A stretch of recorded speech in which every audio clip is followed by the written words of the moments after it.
السلام علیکم دوستو، رمضان مبارک۔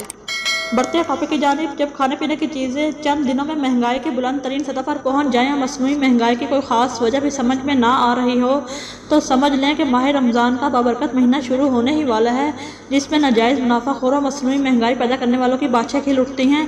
اس ماہ مقدس میں یہ مافیا ناجائز منافع خور غربت اور مہنگائی کی چکی میں پستی عوام کی زندگیوں کو مزید اجیرن بنا دیتا ہے۔ یہ مافیا دہائیوں سے عوام کا خون چوسنے اور لوٹنے میں مصروف رہا ہے، لیکن کوئی قانون، آئین اور حکومتی رٹ ان کا کچھ نہیں بگاڑ سکی۔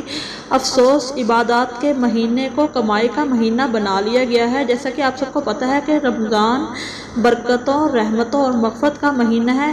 یہ ایسا مبارک مہینہ ہے جو سال کے مہینوں کا سردار ہے۔ اس میں رب کریم کی رحمتیں موسلا دھار بارش کی طرح برستی ہیں۔ قرآن مجید میں ارشاد باری تعالیٰ ہے، اے ایمان والو، تم پر روزے رکھنا فرض کیا گیا جس طرح تم سے پہلے لوگوں پر فرض کیے گئے تھے تاکہ تم تقوی اختیار کرو۔ ایک اور جگہ ارشاد باری تعالیٰ ہے، ماہ رمضان وہ ہے جس میں قرآن اتارا گیا جو لوگوں کو ہدایت کرنے والا ہے اور جس میں ہدایت کی، حق و باطل کی تمیز کی نشانیاں ہیں۔ تم میں سے جو شخص اس مہینے کو پائے اسے روزہ رکھنا چاہیے۔ رسول اللہ صلی اللہ علیہ وسلم کا ارشاد ہے، جب رمضان آتا ہے تو جنت کے دروازے کھول دیے جاتے ہیں۔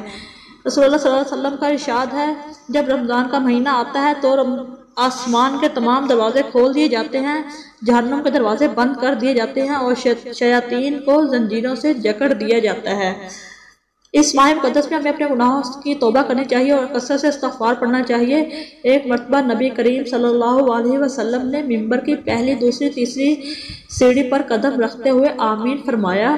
صحابہ کرام رضی اللہ تعالی عنہ کے پوچھنے پر آپ صلی اللہ علیہ وسلم نے ارشاد فرمایا، جبرائیل امین میرے سامنے آئے تھے۔ جب میں نے پہلے زینے پر قدم رکھا تو انہوں نے کہا، ہلاک ہو وہ شخص جس نے رمضان مبارک کا مہینہ پایا پھر بھی اس کی مغفرت نہ ہوئی۔ میں نے کہا آمین۔ اس شخص کی تباہی و بربادی میں کیا شبہ ہے جس کے لیے حضرت جبرائیل علیہ السلام بد دعا کریں اور رحمت للعالمین اس پر آمین کہیں۔ اس لیے اس مبارک مہینے میں ہم سب کو نہایت کثرت کے ساتھ بارگاہ الہی میں رو رو کر اپنے گناہوں سے توبہ استغفار کرنی چاہیے۔ آخر میں میری آپ سب سے اپیل ہے کہ صدقات، خیرات، عطیات اور زکوٰۃ میں گرد و نواح میں بسنے والے غریب، نادار اور مستحق لوگوں کا خیال رکھیں۔ میری دعا ہے رمضان کی ان بابرکت ساعتوں میں اللہ تعالیٰ تمام لوگوں کی زندگیوں میں آسانیاں پیدا کرے اور کرونا جیسی وبائی مرض سے بنی نوع انسان کو نجات بخشے۔ آمین۔ پاکستان پائندہ باد۔